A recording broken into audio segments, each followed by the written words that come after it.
Hey, howdy hey, and welcome back to Emily's Adventures in Horrorland, or for short. And oh, that reminds me, I was recently in another horror-related student film. Yeah, one step closer to being a scream queen, which is not a bad life goal, in my opinion.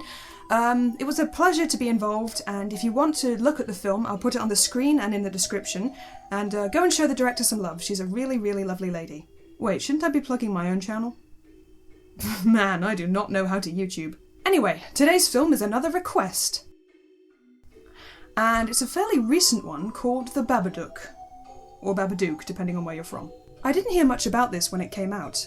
I do remember being told that this and It Follows were two of the best horror films to come out in 2014. And that means something, because there's a stigma about horror movies nowadays being too jump-scary and gore-relicious. And here we have one which had several accolades, award wins and nominations.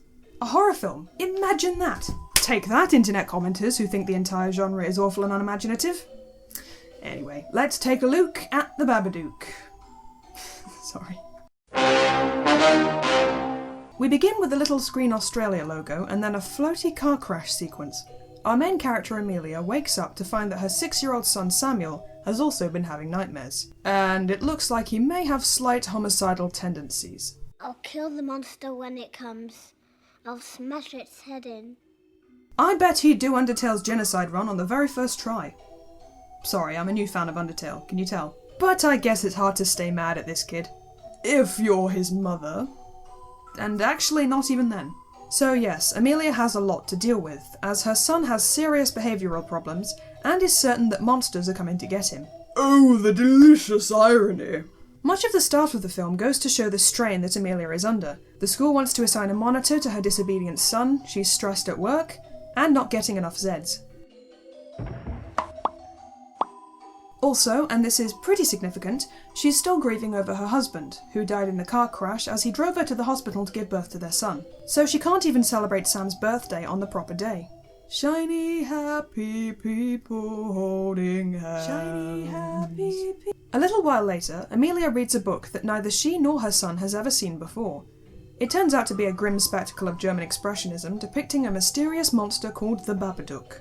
This promptly causes Amelia to be worried and Samuel to freak out. How sweetly they sung, telling of the happiness and loveliness it lay. Let's take a small moment to talk about Sam. I've mentioned this before, but terrible child actors can really ruin a horror movie for me. Little Noah Wiseman, who plays Sam, is not a terrible actor. In fact, he portrays an annoying child a little too well. People don't like me because I'm weird. People kind of have a point there, Sonny. Now, it's fair to say that Sam's had a pretty difficult upbringing so far. He never knew his father, and his mother refuses to even talk about the man. But still, this is a child who does not respond to discipline, makes Amelia's life a living hell, and constructs Home Alone-style traps and weapons in case any monsters show up. No! Give it to me! Do you want to die? The fact that Sam's antics get under the skin of literally everyone, including the viewing audience, that's you, was almost certainly a deliberate decision on the part of the director. As Amelia continues to fall into despair, the Babadook begins to stalk her, because if it's in a word or it's in a look, you can't get rid of the Babadook. Rhyming is scary, yo. Now then, time for my wholly subjective analysis, ahem. Mr. Babadook himself is pretty formidable looking. I hesitate to call his design Burton-esque because in all the Tim Burton films I've seen, the monsters are more sympathetic and often more colourful. His works are heavily stylised, whereas in this film, the surroundings are deliberately washed out and muted, reflecting Amelia's quiet despair. The Babadook is all black, you'll notice, and there is some debate about what exactly he's meant to represent. Oh, is that stop-motion animation? It is! Woohoo! Australians, let us all rejoice, for we are young and free. We've golden soil and wealth for toil, our home is girt by sea. Sorry, where was I? Oh yeah, symbolism. Now, there are a couple of theories about this. Amelia mentions at one point that she used to write for children, so it's safe to say that the Mr. Babadook book is linked to her. Did she write it herself? It's possible, but she looks very surprised to see it. And it manages to knit itself back together and to create new pages with much foreshadowing. So, what does the Babadook represent? Theory 1. Amelia's unresolved grief. Her husband died over 6 years ago and she still struggles to talk about it, to her friends, colleagues, even her sister. though Sam does kind of put a strain on most of her relationships. You don't come round to our house anymore? Because I can't stand being around your son. Then there are the mothers at Sam's cousin's birthday party. I do volunteer work with some disadvantaged women, and a few of them have lost their husbands, and they find it very hard. Really, movie? Are you trying to raise my ire? People have more tact than that. So yeah, Amelia is in denial about her grief, and that might explain why she can't get rid of Mr. Babadook. Grief never truly disappears, but it is something that one can learn to cope with from day to day. This is shown at the end of the film when Amelia banishes Mr. Babadook to the basement, where her husband's belongings happen to be. Incidentally, I like her method of defeating the Babadook by shouting it down in a very deep voice, something that my one true love Kate Blanchett has been doing for years. If you're that hungry, why don't you go and eat shit? They loathed you at school, all of them. Get away! Didn't I tell you not to play with weapons? I have a hurricane in me that will strip Spain bare if you dare to try me! If you touch my son again, I'll fucking kill you! Go back to the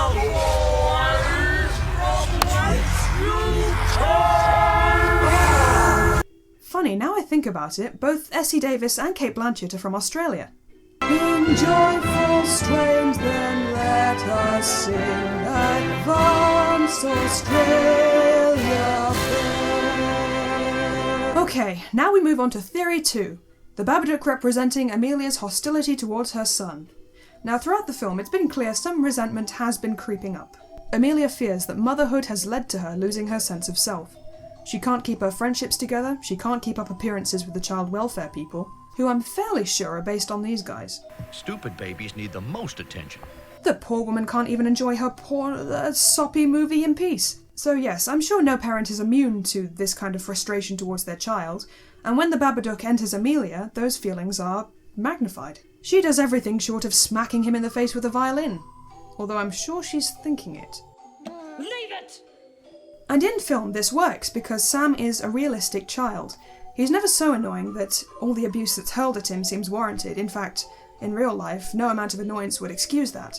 But it reminds me of what I saw in films like The Amityville Horror and The Shining, when one parent turns axe crazy and the other has to protect their child from said crazy parent. But in this one, Amelia is the sole guardian, and it's her own inner demons that she has to take care of. It's her responsibility alone. That's what I kinda like. Yeah, pretty groovy. And that means that she has to defeat the Babadook with the power of love, and I'm not sure how I feel about that. It's a bit Disney, but it's the ending we all want to see. Keeping Mr. Babadook in the basement in this case goes to show that parents can feel this kind of stress, and through the love for their child, learn to manage it. Out of those two theories, I much prefer the second. Allow me to read you a quote from the director Jennifer Kent. I'm not saying we all want to go and kill our kids, but a lot of women struggle. And it is a very taboo subject to say that motherhood is anything but a perfect experience for women. Of course, a good film leaves plenty of room for interpretation, and The Babadook really is a good film, with a unique look at the typical horror movie monster. We don't see a lot of him, physically at least, but he does have deep symbolic roots, so I can forgive him for playing peekaboo most of the movie. I've always felt that the best horror films plug into a genuine fear, and this has plenty. Fear of madness, fear of losing control, fear of harm coming to loved ones, and fear of perpetuating that very harm. As well, the film is beautifully shot, skillfully acted, and a shining example to all modern-day horror movies. And according to its director, she has made it sequel-proof, so that is a really good sign. For those reasons, I give this film 8.5 jam sandwiches out of 10. Thank you very much for watching, and I'll see you next time. Cheerio.